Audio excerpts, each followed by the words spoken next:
Assalamualaikum warahmatullahi wabarakatuh. Yang saya hormati Ibu Titi Haryanti SEMSI dan teman-teman mahasiswa Manajemen Malam 2019 Universitas Nahdlatul Ulama Purwokerto. Di sini saya akan mempresentasikan tugas mata kuliah kebijakan publik,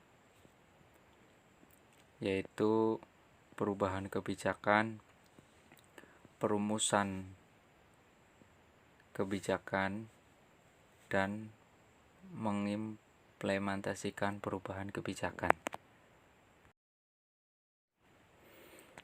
Yang pertama, perubahan kebijakan. Arti pentingnya perubahan kebijakan. Konsep perubahan kebijakan menunjuk pada pergantian satu atau lebih kebijakan dengan satu atau lebih kebijakan yang lain. Selanjutnya, 3 bentuk perubahan kebijakan. Yang pertama, perubahan sedikit tambal sulam dari kebijakan yang telah dievaluasi.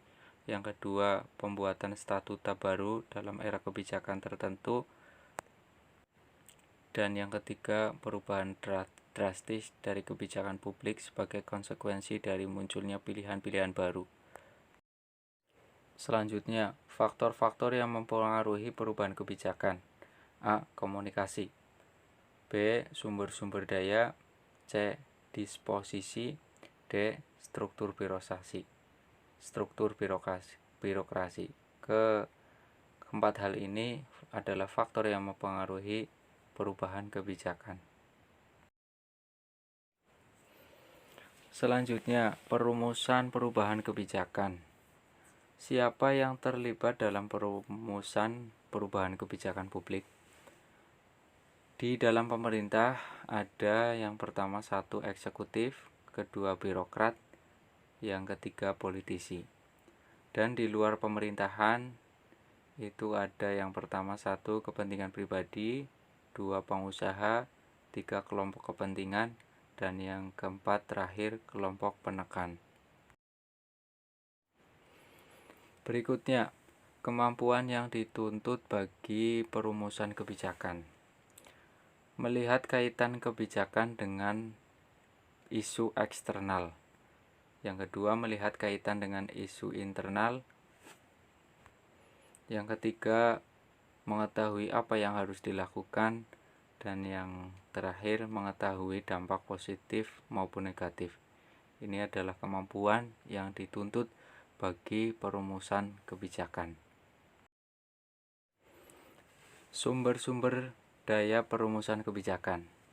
Ini ada banyak, diantaranya 1 inisiasi. Yang kedua, staf dan perencanaan. Yang ketiga, komunikasi dan publisitas. Yang keempat, dukungan lembaga. Yang kelima, penggalangan antar elit. Yang keenam, pendanaan. Dan yang ketujuh, sanksi dan kontrol. Selanjutnya, mengimplementasikan perubahan kebijakan.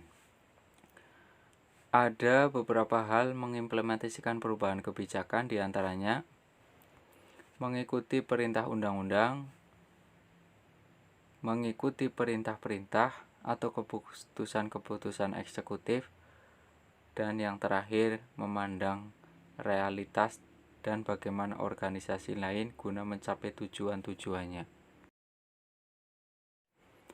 Sekian dari kami.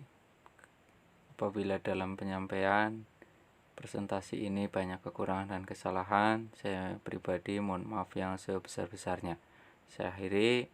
Terima kasih. Assalamualaikum warahmatullahi wabarakatuh.